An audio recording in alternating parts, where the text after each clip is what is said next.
Hello everyone, if you're trying to play Directive 8020 and your game is not launching, then you have come to the right place because in this video I'm going to show you how to fix Directive 8020 not launching on your computer easily. So the first thing you need to do is you need to make sure that your graphic card's drivers are fully up to date. So you're going to open up your web browser, you're going to search for Intel GPU here. I'm going to show you Intel first, afterwards I'll show you AMD and then NVIDIA. Now what you're going to do is you're going to click onto support, you're going to click onto download center and then graphics here.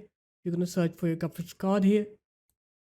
Intel Arc B580, you're going to click onto it and then you're going to download the latest Intel Arc drivers on your computer and install them. Now we're going to go on to AMD. You're going to click onto resources and support, click drivers 10. You're going to scroll down, click graphics, Radeon RX. You're going to select your graphics card series along with the model and then click submit. Click onto your operating system, download the latest AMD Adrenalin drivers on your computer.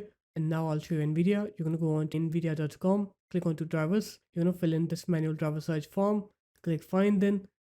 And then you're going to download the latest GeForce Game Ready drivers on your computer. Once you're done downloading it, install them. After you're done installing the drivers, you're going to go ahead and restart your computer. Once you're done with the restart, now what you're going to do is you're going to open up your games platform. So Steam, you're going to right click on Directive 8020, click onto properties, go into install files and then click where fan your game files here.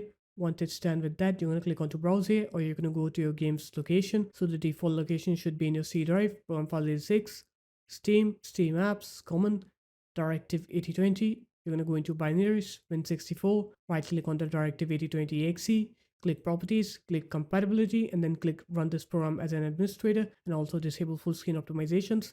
After that, click apply, and now you're going to go ahead and try to play the game and you'll see that your game will now work. It will launch correctly. So there it is guys, that's how easy it was. If you guys found this video helpful, make sure to leave a like, comment and subscribe to the channel, and I'll see you in my next video. Peace.